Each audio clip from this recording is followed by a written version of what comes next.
Today on Under the Big Tree, the Mutable Instruments Plaits Macro-Oscillator, a Eurorack sound generation source with more tricks up its sleeve than a magician at a kid's birthday party.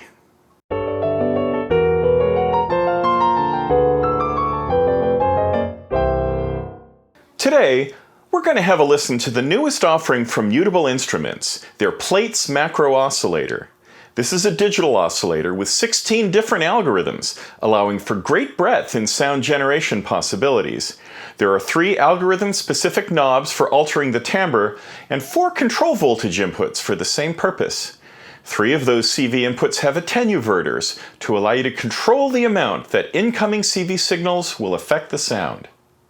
There's also a modal CV input that allows you to switch between synthesis models, a 1 volt per octave pitch CV input, and a pair of trigger inputs primarily used for percussion sources, one for a standard trigger and one for an accented trigger. There are 2 audio outputs, one regular out and an aux out that is a variation on the regular sound. Finally, there are 2 buttons and 8 LEDs that allow you to select and view the current algorithm. Plaits is a relatively narrow module at 12 HP, making it suitable for the most modest of cases. It has a Lowpass Gate, which is a combination of a decay envelope and low-pass filter, which makes it ideal for percussion sounds, and makes it a rudimentary synth voice all on its own. Plaits is the sequel or successor to Mutable's massively popular Braids sound generation module. Mutable stopped manufacturing Braids some time back, which was surprising to me considering the popularity of the module, until I saw what Plaits could do. It is a complete reboot of the idea, with all new hardware and software. Plaits has dispensed with the large LED screen from Braids, resulting in a module that is smaller and cheaper than its predecessor. The sound algorithms and parameter control are, as per usual, extremely musical. Also, as usual, Mutable has packed so much functionality into the module that some study of each model and memorization of what each knob does within the context of each model is required to get the most out of this box. With that, let's have a listen to what this box can do. Okay, before we talk about any of the individual algorithms, I want to mention a wonderful thing that Plaits has that you can use across all of the different algorithms, and that is a built-in low-pass gate. So this allows you to be able to have a limited amount of filtering and a limited amount of voltage control amplification right on the module, meaning that in addition to creating these nice oscillated sounds, you can also actually create fairly percussive sounds with them. So we're going to have a quick listen to that. The thing to bear in mind here is that it works with any of the different algorithms, and we'll listen to that a bit too. So the way that we trigger the low-pass gate is by putting a pulse into the trigger input. So I'm going to start up a sequencer.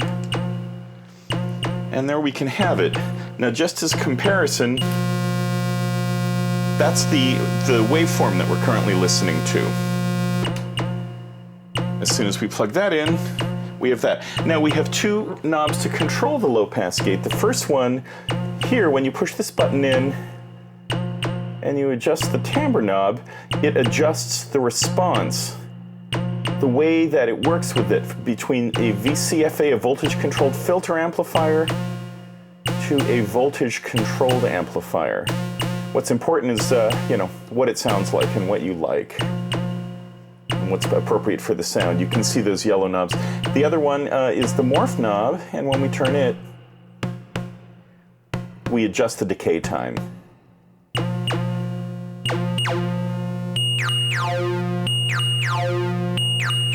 Wow, so let's turn off Bow. So you can hear that the decay time is longer than the amount of time that the sequencer is taking to play the next note.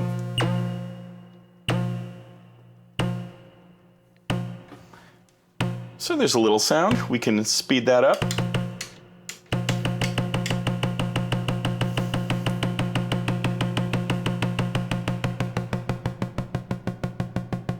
And get little percussive, very, very small sounds. And of course, now that we have this, we can go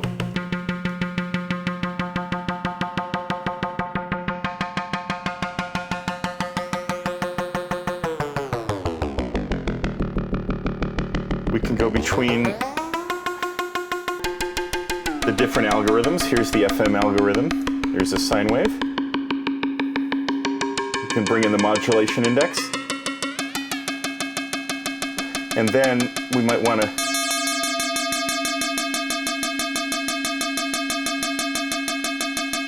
do that to be able to have a more bell-like sound.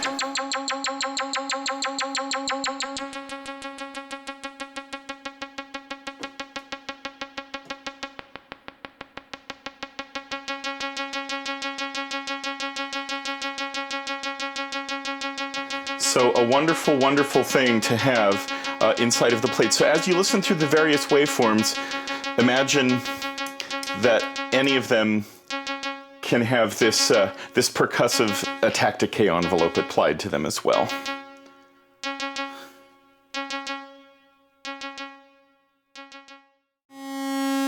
Okay, the first algorithm is a combination of classic waveforms. We have a square wave, and we have a variable saw that goes from triangle to saw. Here's the frequency range.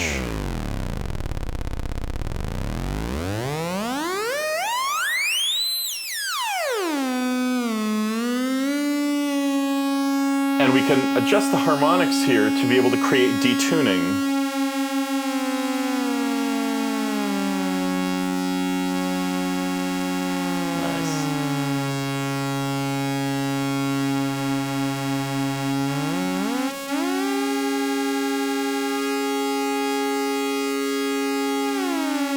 Let's listen to the waves separately. So here is the pulse wave.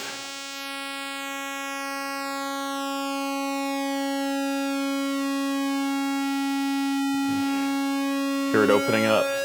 And then at this end, it's got a kind of a hard sync sound.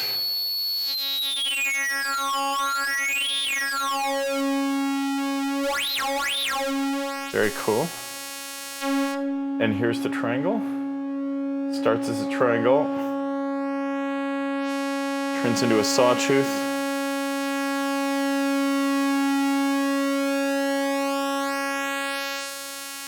and then there's a big notch in it. If we listen to the aux output, we get the sum of two hard-synced waveforms.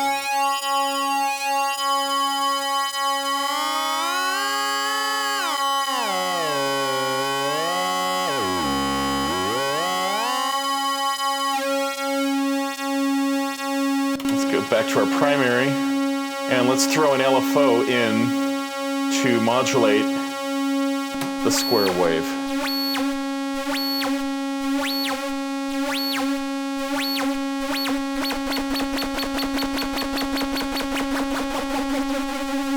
Notice these attenuverters.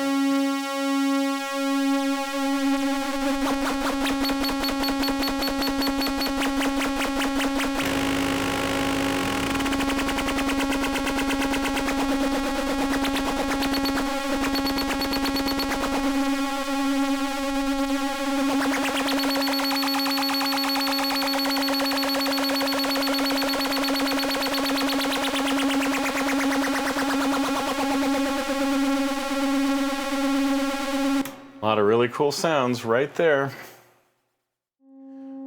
Okay, algorithm number 2 is the Waveshaping Oscillator. So this is a combination of a wave shaper and a wave folder. Right now we just have the basic oscillator, and you can hear it sounds like a triangle wave. Harmonics controls the waveform of the wave shaper itself.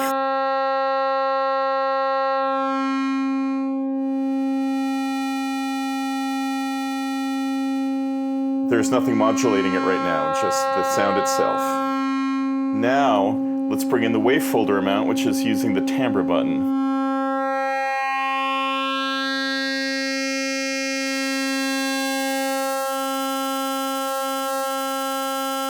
You can hear it gets a little gritty towards the end. All those extra harmonics are making it a more complicated sound.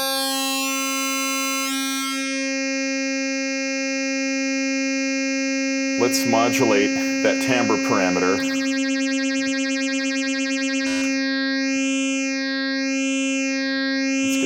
slower.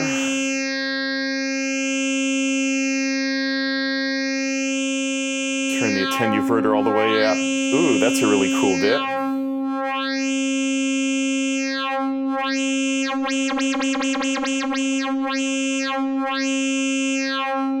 Very cool sound.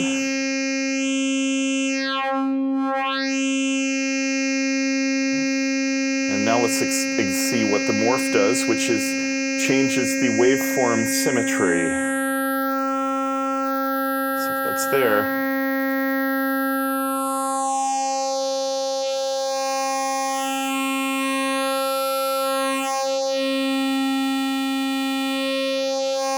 So basically all of these sounds really sort of add a lot of harmonics to a triangle wave. Ooh, that's a nice sort of gritty sound there. And then the aux sound uses a different wave folder curve. So let's see what happens as we change that.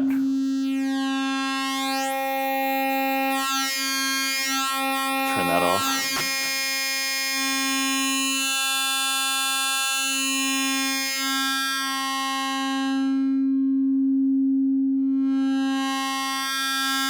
Very cool.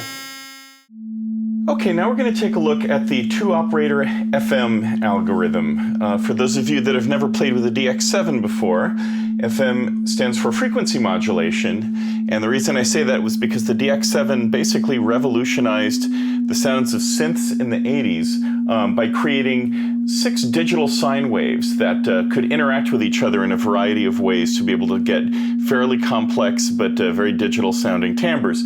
And this algorithm, the two-operator FM, will allow us to be able to create some of those sounds, some of the bell-like sounds and things that were really nice from it. So we're going to start with listening to just one sine wave. So if we move the harmonics knob with the timbre button, the timbre knob all the way down, we don't hear anything. If we start bringing the timbre thing up, though, we start hearing how the second sine wave starts interacting with the first sine wave in order to be able to create a more complex sound. So now when we move the harmonics knob, we can go between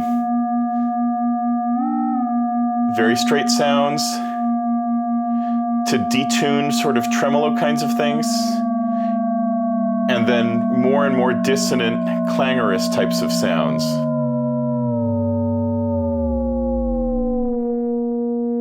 And then eventually it'll come down to be an octave, and then it'll be really clean again. And then it'll keep going. We can go either way.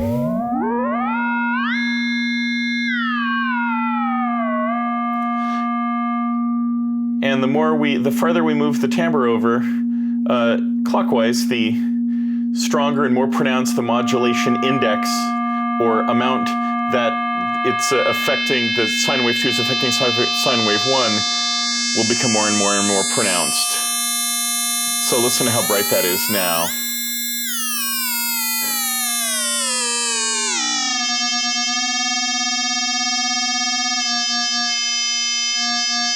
I used to make sounds like that in the 80s all the time. So we'll dial that back a little bit. Now there's one, it's got another basic trick up its sleeve, which is the amount of feedback that you can get using the morph knob. So when we move the morph knob in this direction, sine wave 2 starts feeding back into sine wave 1.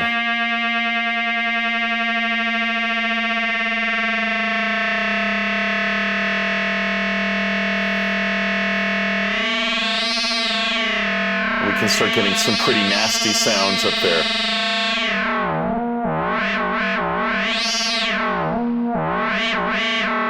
If we go the other way, now sine wave 2 starts feeding back into itself, creating an even more chaotic type of sound. Really bright.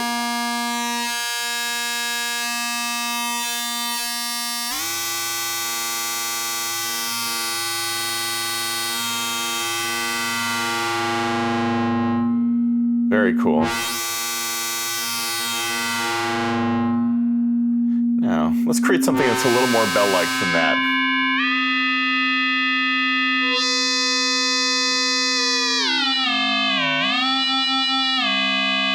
Maybe something like that. Now I'm going to turn the timbre all the way down, and then we're going to control the modulation index by using an LFO instead. So we're going to stick that into the timbre CV input. And there you have yourself a very classic DX7 sounding mallet sound.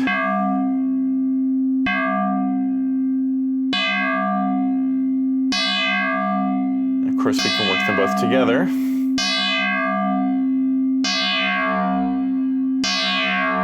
Pretty wicked.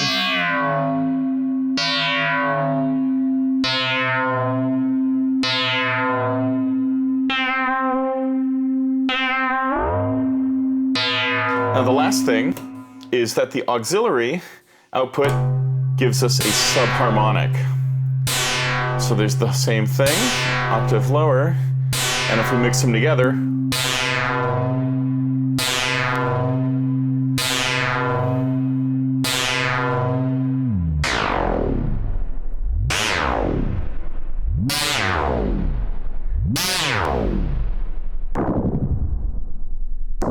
tons of fun.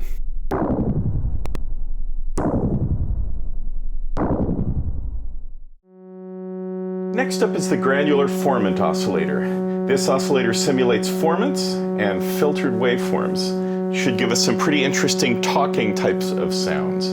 Let's see. We have two formants, so let's start by adjusting the harmonics, which controls the frequency ratio between the two formants.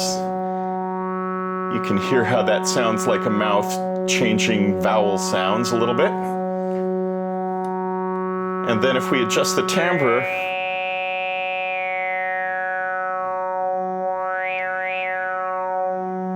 that changes the formant frequency and it changes sort of the amount.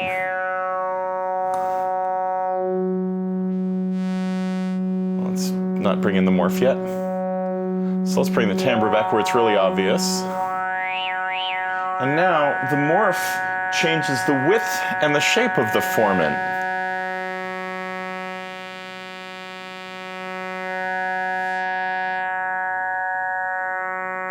See what happens.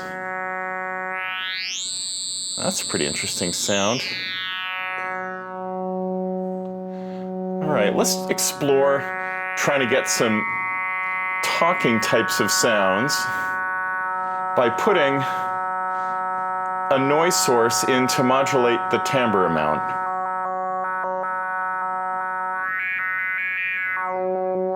Maybe down there.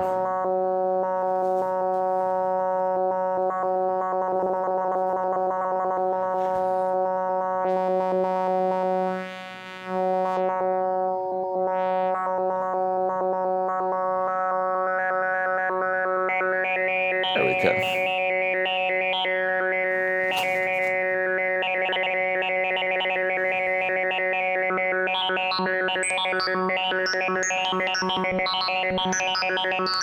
Your computer is talking to you.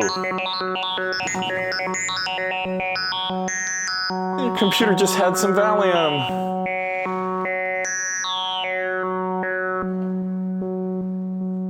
So cool. Okay, next up we're going to listen to the Harmonic Oscillator, which is an additive synthesizer. It's a synthesizer, or it's a form of synthesis that uses sine waves that adds more and more sine waves in harmonics around the center frequency. So we start with the harmonic knob all the way down here with a very non-rich sound where you're primarily just hearing the peak of the main sine wave. As we move it, we can hear the other sine waves jumping out and taking precedence. Now that's with timbre all the way off. If we bring this up,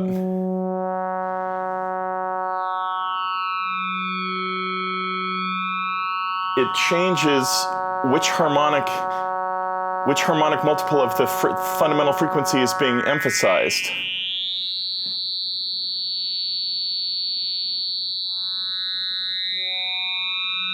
A lot of complex mathematical stuff going on. If we bring the morph all the way up, this acts like the resonance of a bandpass filter. And if we bring it all the way up and we move the timbre around, you can actually hear sort of the whistling harmonics.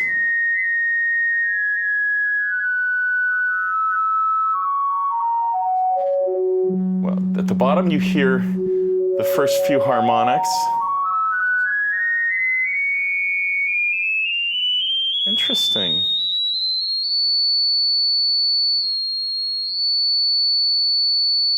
And finally, if we bring in the aux sound, it sounds like a Hammond organ because it's only using the subset of harmonics present in a Hammond. And as a Hammond organ player, I can tell you this is a very welcome sound.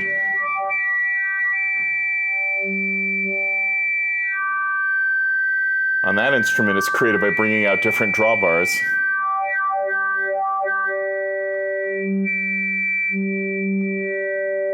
Very interesting sounds. Okay, now we're going to listen to the Wavetable Oscillator, which is an awful lot of fun. Imagine a grid of short waveforms that you can index through by row and by column, changing the sound from any of those things. It's definitely very digital sounding. There are 4 primary banks of wave sounds that we can go through. We'll start here with bank A, and timbre controls the row that you're going through. Imagine a spreadsheet. And morph controls the column. So you can imagine hearing it go through the 64 different waveforms.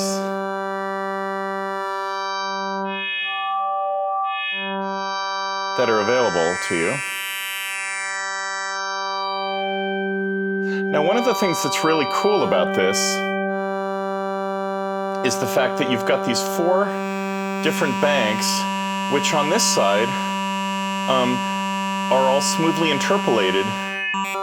On the other side, they're much more digital, and they cut directly from waveform to waveform. So listen to this. I moved over to the A on the other side.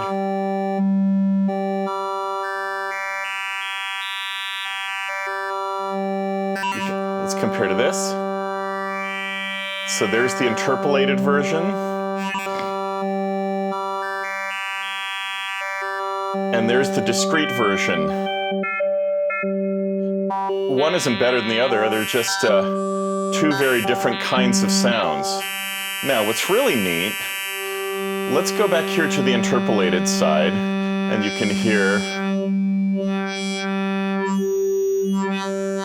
All right, so let's put both of these all the way to the bottom, and then let's use 2 different LFOs that are running at different rates and that are not connected to each other to modulate and to index through the rows for us.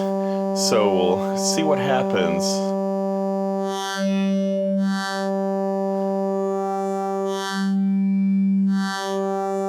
So really nice,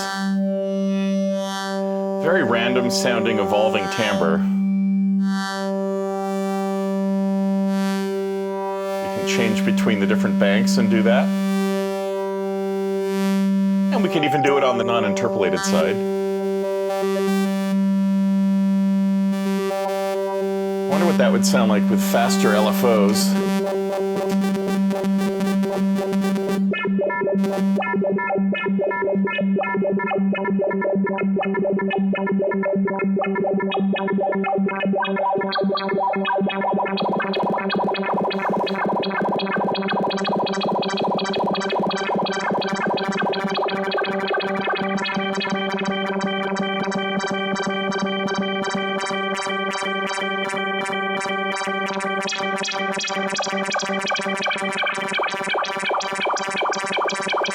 Wow. Nasty. Woo. There is just no end to the fun that you can have with this box. Okay, now we come to the algorithm that I actually bought Plaits for. As soon as I found out that it had the ability to be able to play 4-note chords, I knew that this was going to be a perfect choice for the live rig that I am trying to build. It's a small enough unit and it's inexpensive enough that, that it would work along those lines very well. So let's listen to the chords and the different flavors that it can make. For this, I'm actually using a sequencer, running into the volt per octave input so that we can have some different sounds, some different pitches. We're coming out of there and then into a VCA that is being fed by an ADSR so that we have a sound that's going to allow you to be able to hear the chords a little bit better. So I'm going to turn on our sequencer.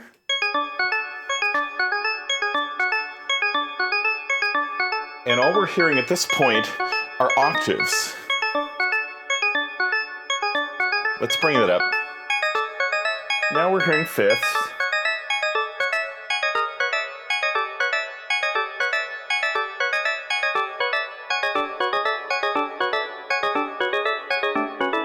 The timbre dial itself changes the inversion and the frequency range of the chord. It's all the same chord, but it's using higher and lower pitches and putting them together in different combinations. So that's pretty good right there. There's a minor chord.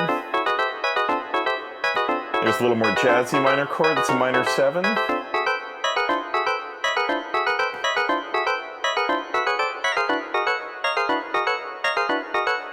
Minor 11. 6/9 chord. Major 9th. There's a major 7th chord. It's probably one I'll use quite a bit. And then on the other end of the spectrum, we've just got a minor triad. Very cool. The other thing about it is that the morph changes the waveform itself. Finally, the aux output thoughtfully gives us the root note of the chord. So now we come to the vowel and speech synthesis algorithms.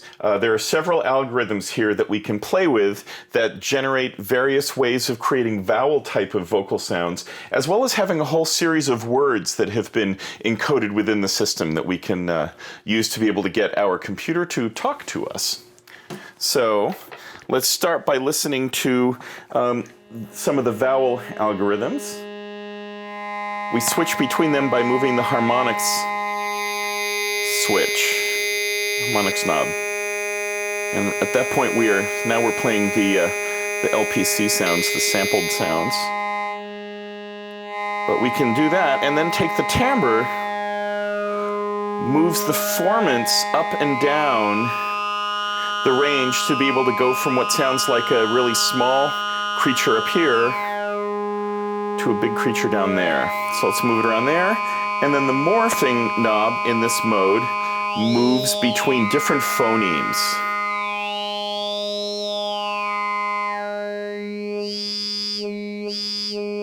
Wee. A little chipmunk talking to us.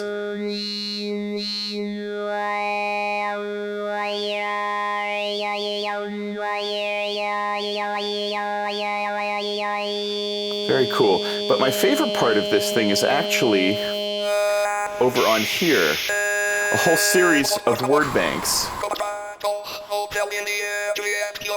that we can select through by moving the morph knob.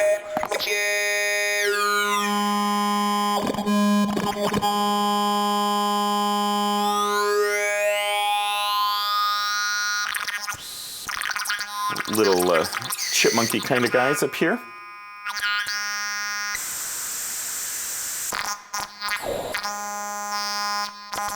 So we have a lot of interesting voice sounds there. Now, a couple of other things here. The intonation of the voice is controlled by that. And of course, as always, we can use the frequency knob right there to really start making some crazy stuff down low. Doesn't sound as good up top, I don't think. But down there, there's a lot of fun. So a couple of other things. So this controls the intonation, and this, the knob, the morph attenuverter controls the speed of the word playback when we stick a trigger in. So now I've got a sequencer playing a trigger sound, which is causing the word itself to be triggered over and over again.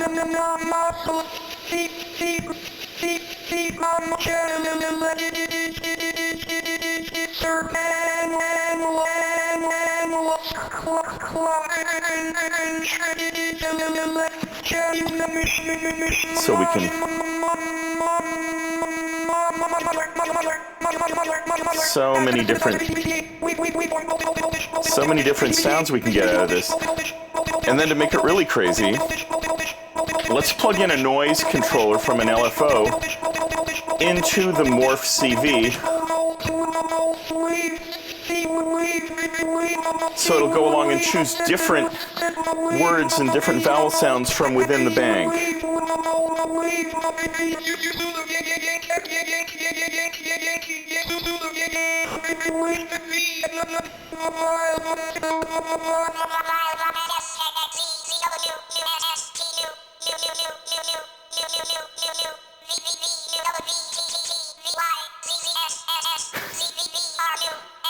Who knew the alphabet could be so much fun?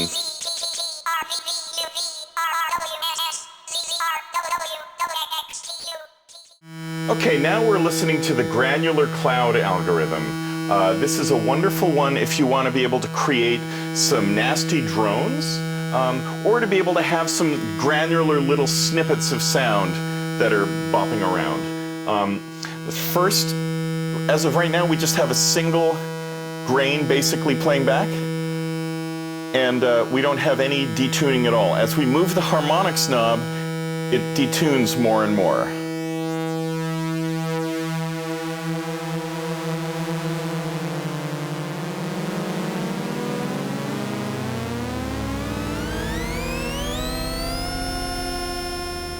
Reminds me of that THX logo. And of course, if we drop the frequency down a bunch,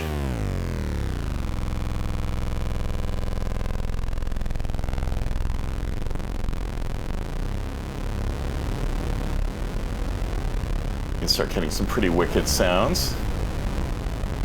All right. So just back to there.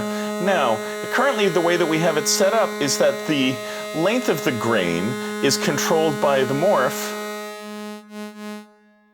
The number of grains that are happening, the grain density, is controlled by timbre. So with timbre all the way down, you can hear that grains aren't happening very much. As we move this up, they start happening more and more frequently, little clouds. And we can turn those from clicks into notes by bringing up morph.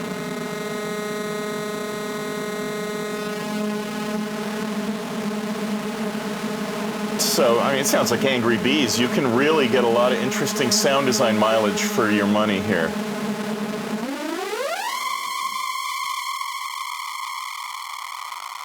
That reminds me of the Star Trek phaser sound.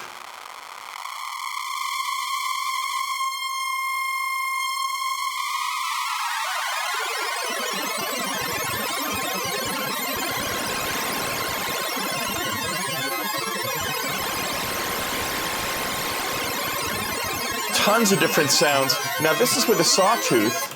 The aux gives us the same thing but with sine waves. And I love that.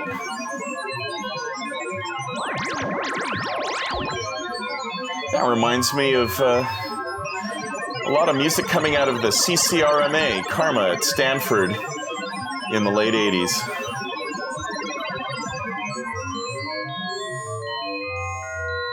Wonderful, beautiful sounds. So many interesting sounds you can get out of this single box. Okay. Okay, now we're going to listen to the filtered noise algorithm. This one's fairly interesting. The harmonics knob controls whether it's a low pass, a band pass, or a high pass filter. In each of these cases, the timbre controls the clock frequency, and with it wide open, it sounds like white noise, pink noise. As we bring it down, it sounds much more digital. This stuff in here reminds me of like 8-bit Defender sound effects from the 80s. Now, let's put it back to something like that. So now we have white noise through a low-pass filter. The morph controls the filter resonance. So we can hear that, that filter cutoff get higher and higher as it starts to resonate. And all the way up, it starts actually generating a tone like other filters would. And we have then frequency controlling the frequency cutoff.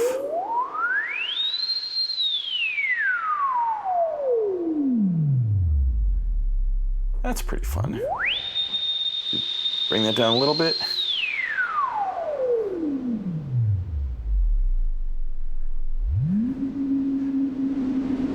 Let's listen to the aux version.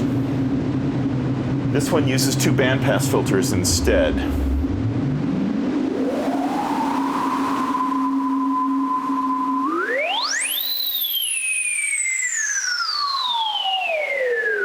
It's giving a slightly different sound.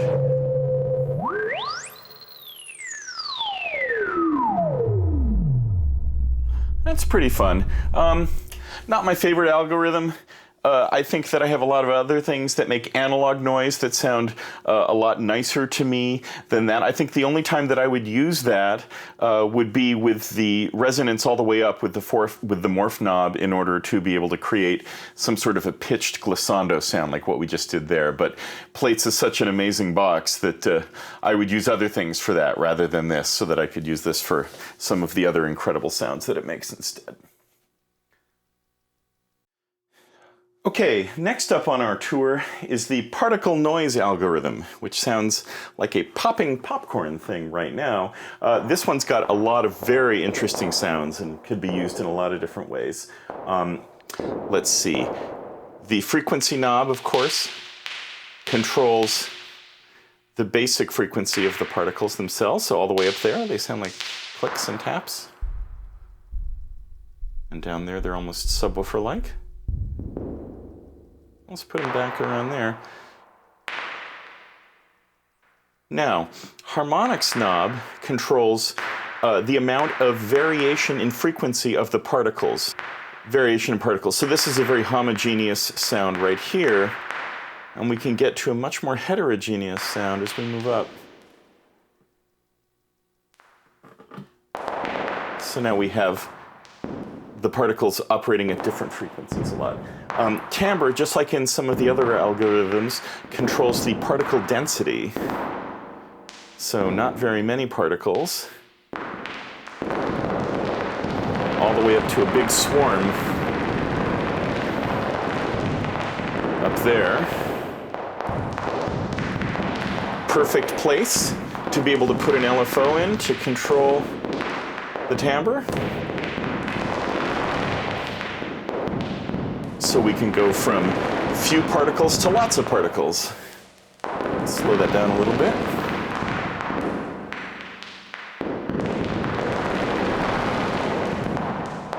Turn that down there a little bit.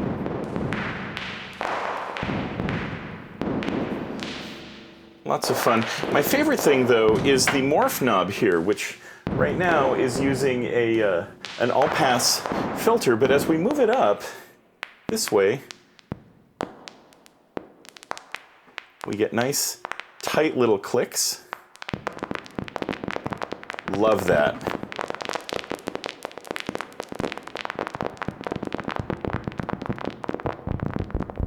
So much you can do with that.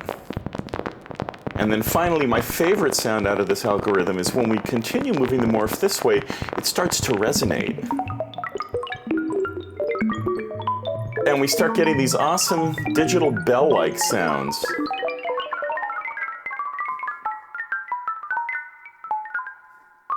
It's like a Javanese gamelan or some metal chimes or something like that. Absolutely lovely.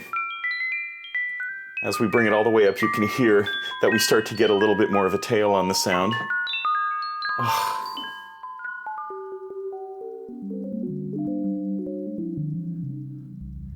You could practically do a piece just with this algorithm alone.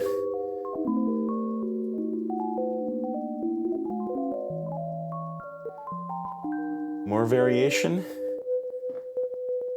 No variation in pitch. Lots of variation in pitch.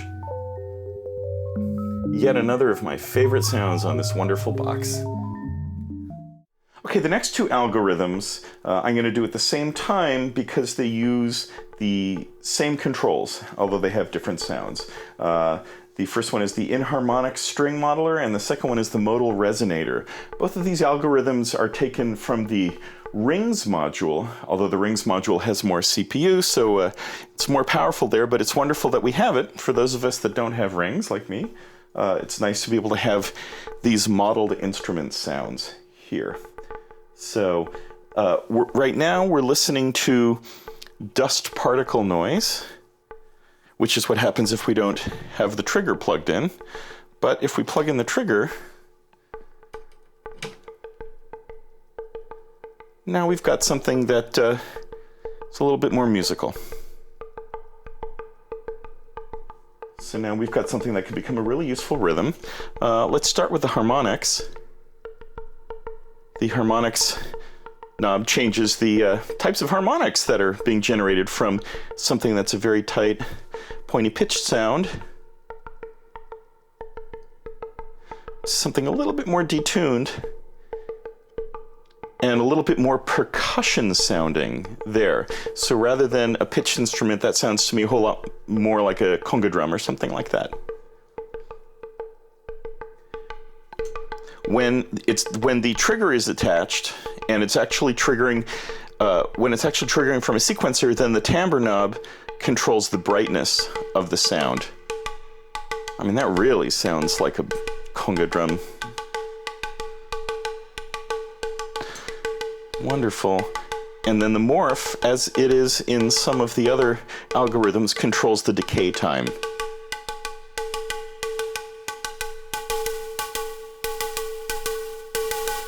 Starts to sound a little less real there. Wow. That's a pretty amazing sound. And of course, the frequency knob can change the frequency of the drum from something crazy up there. That almost sounds like it's in cowbell range. Oh, there's cowbell. And those really sound like hand drums to me, as I said. Maybe that's a low conga. And there's a high conga, something like that. But of course,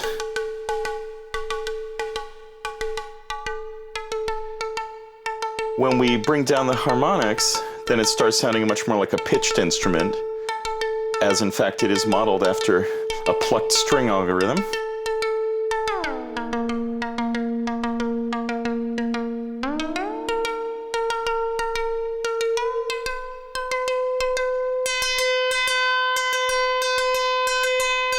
That sounds like a DX7 to me. So many different sounds you can get out of one algorithm. Let's move on to the Modal resonator.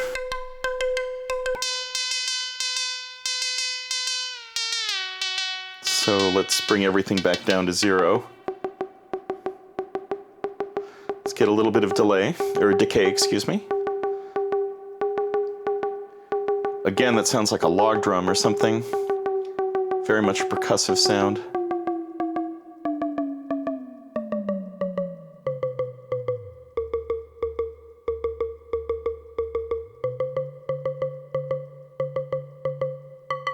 Let's get it a little brighter.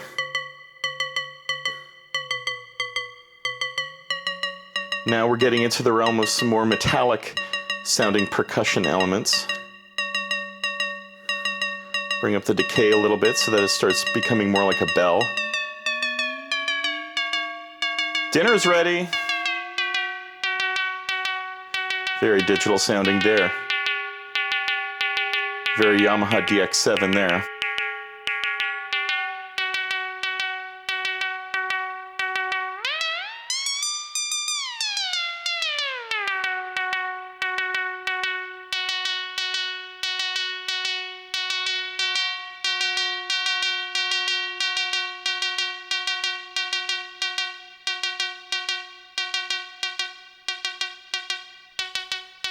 So many tight percussion sounds you can use with this algorithm.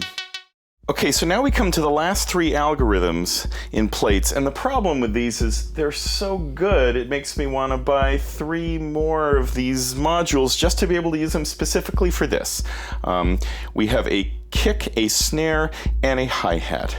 We're starting here by listening to the bass drum sound. The frequency, of course, gives us the frequency of the bass drum. It's from something useless up there to something pretty good down there. And something a little bit more earth-shaking right there. Like that. The harmonics controls the attack sharpness and the amount of overdrive. As we move it up into here, very synthy type of sound. Not really my cup of tea, but right there is pretty great. Timbre gives us the brightness of the kick drum, from really subdued, a little bit more bright, and now we can really start hearing the click of the beater. Ton of different sounds. I like it about there. And then finally, morph gives us the decay time from something that doesn't sound like a kick drum because it's so short.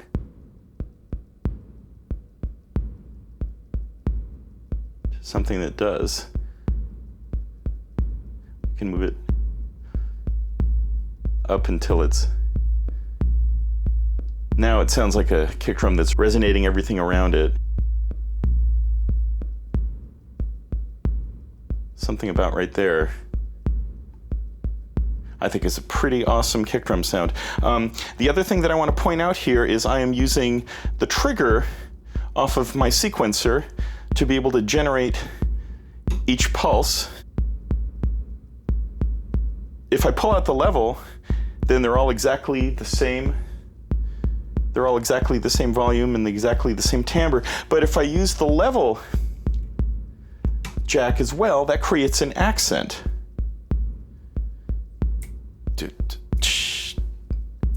And then the accented beat, the downbeat, is louder and a little brighter. So that combination together makes it very, very musical.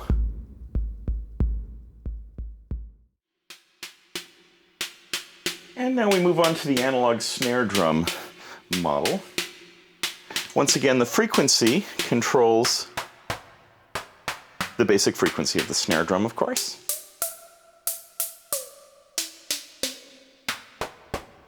Down there, I feel like something really low. Sounds pretty good to me right about there. Now the harmonics controls the harmonic or the pitched element of the percussion sound of the snare drum and the noise component. So there's straight noise, there's straight pitch, and somewhere in the middle there is probably where you're gonna find a snare drum sound that you like. Now, once we have that, the timbre goes between the different modes of the drum. So you can hear different frequencies being emphasized very subtly. So many different snare drum sounds you can get just by changing that timbre. Now, morph as seems to happen with all of these percussion sounds, controls the decay time. From the tightest possible snare sound right there, it sounds like a brush on a snare just a little bit gently,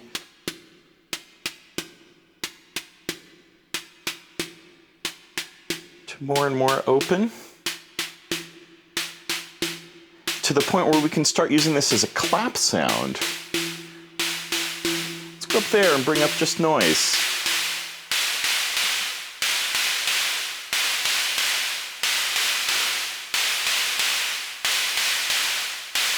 Camera doesn't have any effect because it's just noise. Tons of different sounds here.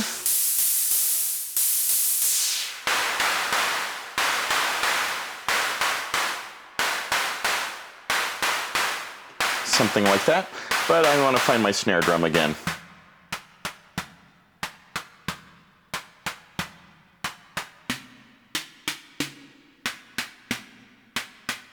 Absolutely awesome. And once again, the aux signal creates a totally different snare drum sound. So let's listen through the same ideas. Again, too high. That is a fat sounding snare drum right there. There's our harmonic element. Sounds more like a tom to me, like a low tom than a snare. And there's our noise component. Once again, we can turn it into a sort of a clap or a white noise sound with an envelope if we want.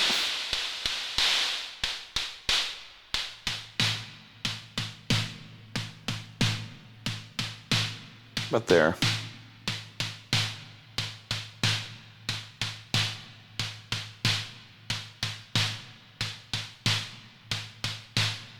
And once again, the level is creating these subtle differences. The accent pattern that comes in on the level makes it louder, brighter, and I could swear that it sounds like it's making the noise portion ring out a little bit longer as well. Maybe it's just my imagination. Very nice. Lots of fun, lots of interesting sounds that you can get. And at last we come to the end of our journey with Plaits with the analog hi-hat model.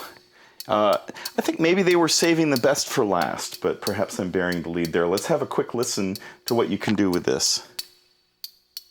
Frequency, of course. Changes the type of sound. These are all metallic sounds beyond just hi-hats. You could use it for other things as well. Harmonics changes or creates a ratio between the metallic sound, which we're listening to now, and a noise component over here. You can hear that. So once again, you can really dial in the timbre and the flavor of the hi-hat that you like by using the harmonics more than anything. The timbre knob controls the high-pass filter circuit. So if we're all the way down here, it doesn't sound anything like a hi-hat. But as we start to roll off the low frequencies,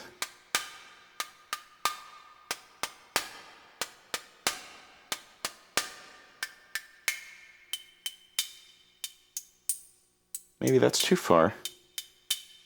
Maybe something like that. And once again, the morph controls the decay time from a very tight hi-hat, opens,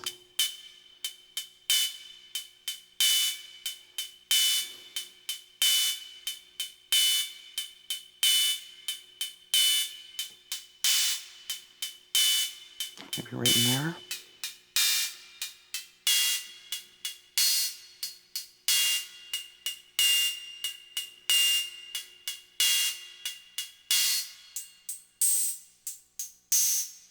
Bring in even more high-pass filter. And now we're getting into techno territory.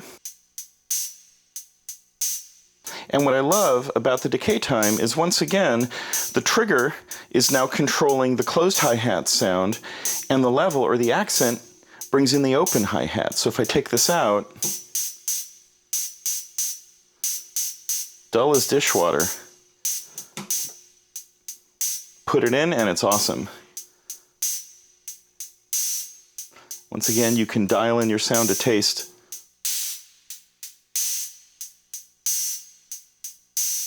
I just continue to be so impressed by how 4 simple knobs allow you to be able to really dial in a very personal sound